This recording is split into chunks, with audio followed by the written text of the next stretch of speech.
오늘 본문을 가지고 하나님의 마음을 아는 것이라는 제목으로 함께 말씀을 나누려고 합니다. 우리는 지난 시간 요나가 하나님 앞에서 자신의 안에 있던 상처와 그리고 상한 감정을 드러내는 모습을 우리가 4장 1절부터 쭉 살펴보았습니다. 그리고 오늘은 그런 요나에게 하나님의 마음이 어떠하신지 하나님께서 구체적으로 말씀을 통해서 알려주고 계십니다. 그리고 하나님께서는 그 말씀을 통해 비록 하나님의 부르심을 받은 선지자라고 할지라도 아무리 하나님의 은혜를 경험하고 예수님을 주로 고백하는 우리 역시 얼마나 하나님 앞에서 자기중심적인 마음이 있는지를 알려주시고 동시에 자신의 마음과 생각이 하나님과의 그 마음과의 얼마나 동떨어져 있는지를 우리에게 알려주고 계십니다. 여러분, 우리가 너무나도 잘 알고 있듯이 요나는 니느웨를 굉장히 싫어했습니다. 왜냐하면 니느웨 사람들은 이스라엘을 비롯해서 주변 여러 민족들에게 인간으로서 못할 짓을 많이 했기 때문입니다. 예를 들어서 주변 민족들을 침략하고 그 사람들을 잡아다가 목을 잘라 죽이는 것은 너무나도 당연했고, 기록을 보니까 심지어는 사람들을 잡아서 사람의 피부 껍질을 벗겨서 죽이는 모습도 등장하고 있습니다. 따라서 요나는 이러한 니느웨 사람들이 하나님 앞에서 회개해서 하나님께로 돌아오는 것이 못마땅했습니다. 만약에 요나가 하나님께서 우리를 바라보실 때 어떤 마음이실지를 정확하게 알고 느꼈다면 우리 노래는 비록 정말 악독한 사람이라고 할지라도 진심으로 회개하고 하나님께 돌아와 구원받는 것을 선지자로서 기쁘게 여겼어야 할 것입니다. 그러나 우리가 잘 알고 있듯이 오늘 읽어보았듯이 요나는 그렇지 못했습니다. 왜냐하면 요나의 마음 가운데 자신이 세운 기준이 있었기 때문입니다. 그래서 요나의 생각 안에는 니느웨 사람들이 그들의 행한 짓으로만 보더라도 그들은 당장이라도 하나님께 반드시 벌을 받아야만 마땅했고 멸망당해야만 마땅하다고 생각했습니다. 분명 물고기 뱃속에 들어가서 하나님 앞에서 울부짖으면서 회개하고 뉘우쳐서 이제 그 땅 가운데 니느웨를 향해 가서 하나님께서 원하시는 메시지를 선포하긴 했지만 니느웨 사람들이 자신의 눈앞에서 그 회개하는 모습을 보면서 아마도 요나는 마음 가운데 하나님 이건 아닌 것 같은데요, 하나님 저 사람들이 뭔가 잘못된 것 같은데요 라고 생각하면서 자신 안에 있는 여전히 남아있는 그 기준과 상처들이 다시 하나님 앞에서 살아나기 시작했습니다. 사랑하는 여러분, 사람은 살아가다 보면 누구나 기준과 잣대를 가지고 살아갑니다. 그런데 때로는 자신이 가진 그 기준과 잣대로 말미암아 하나님의 마음이 가려져서 자신의 인생 가운데 그리고 주변 환경 가운데 하나님의 일하심, 하나님의 계획들이 보이지 않을 때가 종종 있는 것 같습니다. 그렇게 우리는 날마다 하나님을 만나야만 합니다. 그리고 하나님이 원하시는 뜻이 무엇인지, 우리에게 하나님께서 말씀하시는 그 하나님의 음성이 무엇인지를 우리가 날마다 듣고 예민하게 반응하면서 하나님의 이끄심, 하나님의 인도하심을 우리가 경험해야만 한다는 것입니다. 그렇지 않으면 요나처럼 우리도 누구든지 언제든지 자신 안에 있는 것들이 다시금 드러나서 자신 안에 있는 상처, 자신 안에 있는 틀, 자신 안에 있는 기준들이 하나님 앞에 드러나서 하나님의 뜻과는 반대되는 길을 걸을 수가 있게 된다는 것입니다. 분명 요나도 물고기 뱃속에서 하나님을 온전히 경험했습니다. 그 안에서 하나님의 부르심을 다시금 붙잡아서 나아갔다는 것입니다. 하지만 정작 지금 요나가 하나님께 보이는 모습은 하나님과 함께 걸어가는 것이 아니라 하나님과 떨어져서 평행선을 달리는 모습을 보여주고 있다는 것입니다. 이처럼 우리가 우리 안에 있는 기준, 우리 안에 있는 잘못들을 지어가기 위해서는 단 한 번만의 하나님과의 만남, 하나님께서 부어주시는 단 한 번의 은혜가 아니라 지속적으로 하나님 안에서, 우리가 말씀 안에서 하나님께서 우리에게 말씀하시는 것을 우리 마음 가운데 부딪혀서 그 만남을 통해서 우리가 회복되고 치유해야 된다는 것을 우리가 깨달아야만 한다는 것입니다. 사랑하는 여러분, 사실 저는 저만의 기준과 저만의 생각이 가득 찼던 사람이었습니다. 성도님들이 보시기에 제가 고지식해 보이나요? 자유분방해 보이나요? 말씀 잘 하셔야 돼요. 제가 고지식해 보이나요? 자유분방해 보이나요? 말씀해 주셔야 설교가 진행돼요. 고지식해 보이나요? 자유분방해 보이나요? 고지식해 보이나요? 네. 정답입니다. 물론 지금도 제가 제 안에 그러한 기준이 아예 없다고는 할 수 없지만 특히나 청년 때 그리고 신학을 처음 했던 초창기만 하더라도 제가 제 안에 생각과 기준과 잣대가 굉장히 많았습니다. 그래서 예배를 드리면서 예배는 이래야 되는 거 아니야? 이게 지금 예배를 드리는 거야? 이러한 생각들, 혹은 기도하는 모습을 보면서 기도는 이렇게 하는 거 아니야? 라는 생각으로부터 시작해서 목회자는 이래야지, 교회는 이래야지 하면서 제가 가진 기준으로 다른 것들을 재단하는 일이 제 안에 굉장히 많았다는 것입니다. 그러다 보니까 제 기준에 맞지 않으면 은혜가 되지 않고, 다른 사람이 다 은혜를 받는다고 해도 제 기준에 맞지 않으면 이것은 예배가 아니고 은혜가 안 된다는 생각이 굉장히 많았어요. 그리고 어느 교회를 간다고 할지라도 내가 생각하는 온전한 교회가 아니라고 생각하면 그 예배를 제대로 드리지 않는 모습이 제 안에 부끄럽게도 많았다는 것입니다. 그런데 감사한 것은 하나님께서 이런 것들을 깨부수는 시간들을 제가 제 삶을 지나가면 지나갈수록 계속해서 보내게 하셨다는 것입니다. 그런 과정 가운데 굉장한 많은 사건들이 있었는데 지금 떠오르는 사건 몇 가지만 얘기해 본다면, 첫 번째로 지금은 이제 케냐 선교사로 가셨지만 몇 년 전까지 성남에 가면 지구촌교회라는 곳이 있는데 그곳에 담임을 하셨던 진재혁 목사님이라는 분이 계십니다. 어느 날 제가 유튜브로 검색하고 영상을 보다가 이분께서 그 지구촌교회 주일 예배 드리시는 영상을 우연히 보게 되었어요. 그런데 그 영상을 보고 제가 굉장히 충격을 받았습니다. 왜냐하면 그 목사님께서 이제 우리로 따지면 주일 3부 예배, 11시 예배 때 성도님들 앞에서 정장이 아니라 가죽 재킷에 청바지를 입고 나오셨어요. 그리고 이제 스프레이를 뿌리면 염색이 되는 스프레이가 있는데 어떤 색을 뿌리셨냐면 새빨간색을 뿌리셨어요. 그리고 머리를 가만히 냅두신 게 아니라 닭뼈슬처럼 삐죽하게 올리셔서 설교를 하시는 거예요. 제가 그 영상을 보는데 이게 맞나? 내가 영상을 잘못 들었나? 하는 생각이 들었어요. 우리가 한번 상상을 한번 해봅시다. 제가 지금 여기서 굉장히 깔끔하게 나름 정장을 입고 정돈된 모습으로 설교를 하고 있지만 이런 모습이 아니라 성도님들 앞에서 찢어진 청바지와 흰 반팔티를 입고 혹은 노란색으로 염색을 하고 귀를 뚫고 설교를 한다면 아마 성도님들 마음 가운데 제가 그 목사님을 바라봤을 때 들었던 마음과 똑같은 마음이 드실 겁니다. 두 번째로 제가 신학을 하면서 다양한 교회를 직간접적으로 경험하게 되었는데 이를 통해서 하나님께서 제가 가진 생각이 얼마나 얇고 얼마나 우물한 개구리였는가를 저를 통해서 깨닫게 하셨습니다. 하루는 어떤 집회에 참석하게 됐는데 앞에서 찬양팀이 굉장히 뜨겁게 찬양을 하고 있었어요. 그 교회 찬양팀은, 그 교회는 지금도 홍대에 있는 교회인데 그 교회의 99%가 청년으로 이루어졌어요. 그런데 그 청년들이 무려 몇 명이냐면 지금 개척한 지 한 5, 6년 됐는데 400명 이상이 모입니다. 그런데 그 청년들이 모인 그 찬양팀이 앞에서 찬양하는데 그 모습을 보면서 또 하나의 충격을 제가 휩싸이게 됐어요.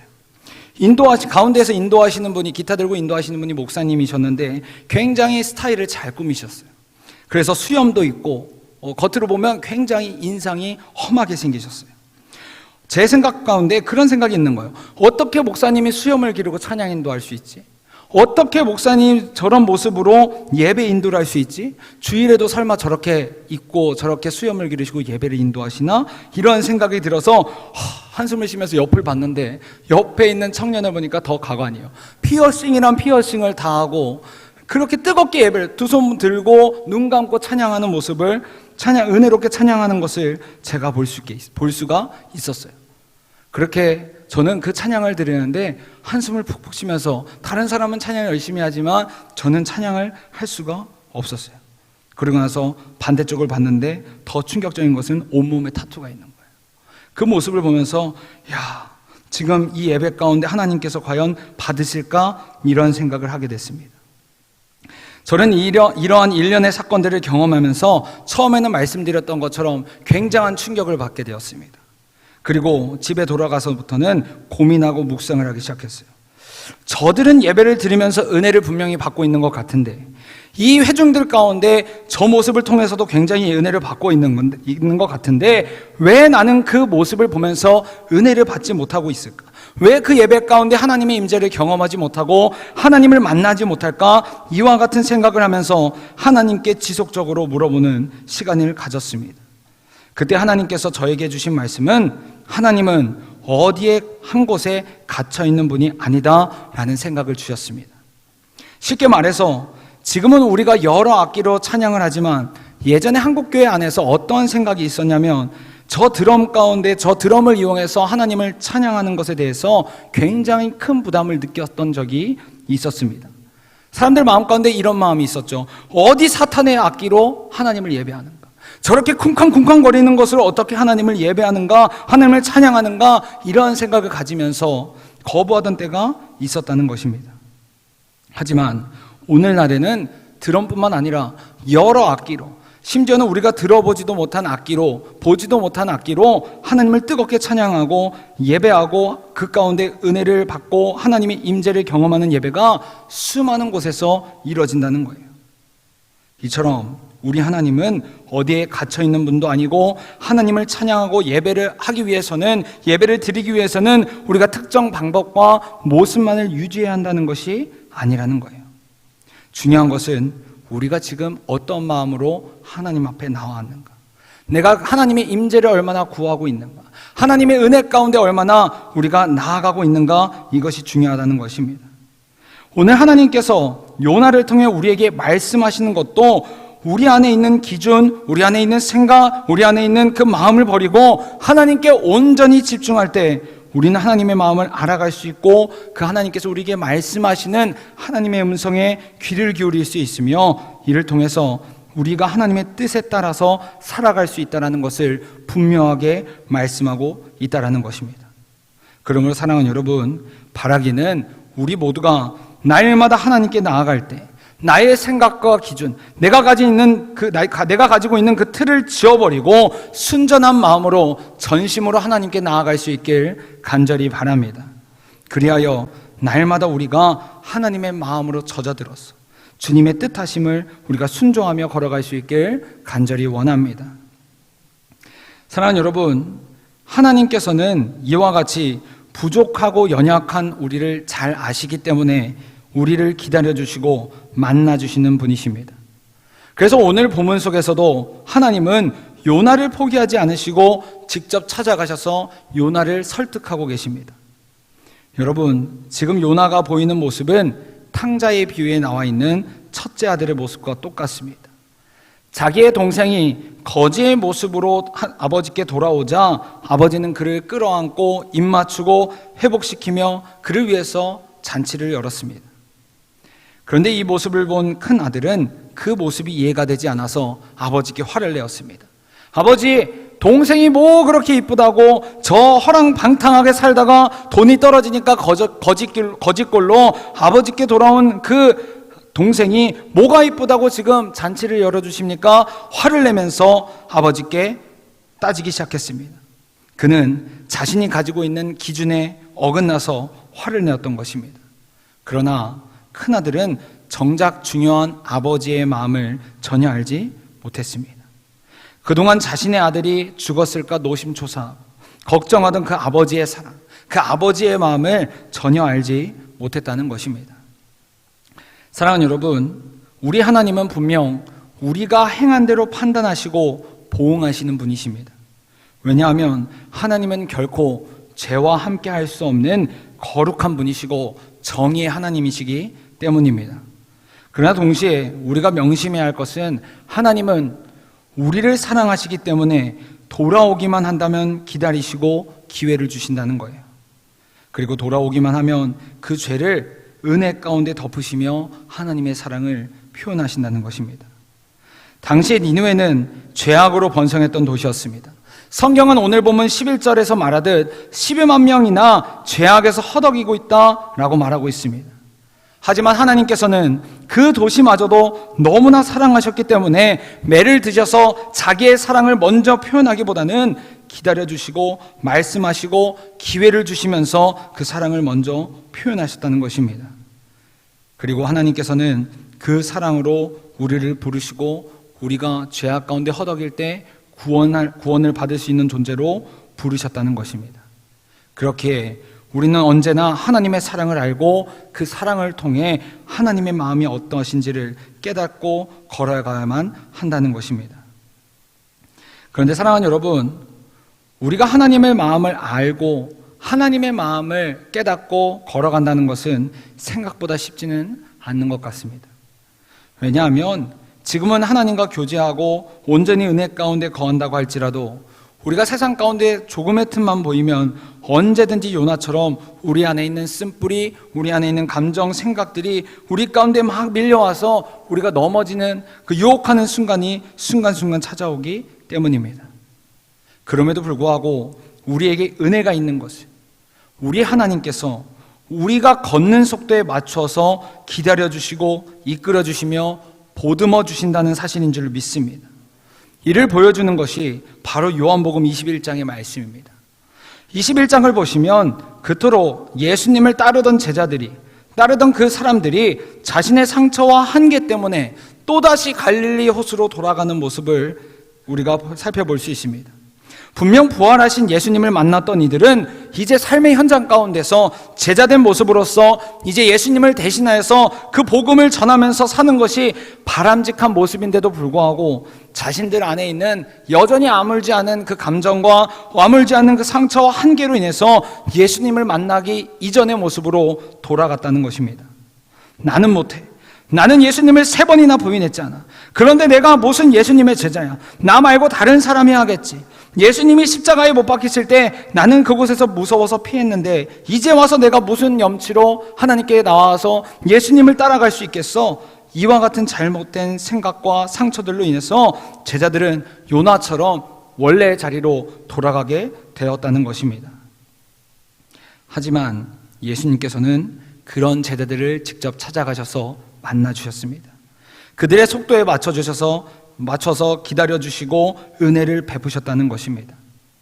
그래서 예수님께서는 그들을 만나자마자 너 여기서 뭐해? 너 지금 왜 안 돌아와? 라고 꾸중하시고 탓하시는 것이 아니라 찾아가셔서 고기를 잡지 못한 자들에게 그들의 필요를 채워주셨으며 직접 숯불을 피워서 고기를 굽고 그들의 배를 채워주시면서 회복의 시간을 맞이하게 하셨다는 것입니다. 사랑하는 여러분, 우리 주님은 우리를 이와 같이 사랑하십니다. 그리고 우리가 이러한 하나님의 마음을 모르고 내 마음에만 집중하고 나에게 보이는 현실에만 집중한다면 우리도 요나와 같이 내 마음에 들지 않는다고 하나님께 분노할 수도 있다라는 것입니다. 그렇다면 사랑하는 여러분, 지금 우리 안에는 어떤 마음을 느끼며 살아가고 있습니까? 우리가 예배당에 있지만 하나님의 말씀을 듣는다고 하지만 열심히 찬양하고 기도하지만 지금 당장 내 마음 가운데 어떤 마음을 우리가 품고 살아가냐고 묻는다는 것입니다. 바라기는 우리 모두가 날마다 하나님의 깊은 사랑과 긍휼한 마음을 품으며 나아갈 수 있길 간절히 소망합니다. 우리가 머리로만 익숙하는 것이 아니라 가슴으로 진정한 하나님의 마음을 느끼면서 하나님께서 지금 나를 바라보실 때 어떠한 마음이실까? 지금 하나님을 모르고 아직도 하나님을 만나지 못하는 저 영혼을 바라보면서 하나님은 어떤 마음을 품고 계실까? 아직도 자신의 죄를 모르고 참된 길이 아니라 자신이 원하는 길, 그저 내가 걷고 싶은 길로만 걸어가는 저 연약한 그 영혼을 바라보며 하나님은 어떠한 마음이실지 우리가 깊이 묵상하며 경험하고 공감할 수 있길 간절히 소망합니다. 그리하여 우리 모두가 내 안에 있는 그 생각, 내 안에 있는 그 기준을 버리고 오직 하나님으로만 채워져서 하나님과 가장 가까운 삶을 살아갈 수 있길 간절히 소망합니다. 남은 한 주간 우리 주님께서 우리를 삶의 자리로 보내실 때 그 삶의 자리에서 우리 모두가 요나처럼 나의 감정을 내세우는 것이 아니라 하나님께서 가라고 하시면 가고 멈추라고 말씀하시면 멈출 수 있는 믿음의 고백이 넘쳐날 수 있길, 믿음의 실천이 넘쳐날 수 있길 간절히 소망합니다. 우리 다 함께 말씀을 기억하며 함께 찬양하고 기도하겠습니다.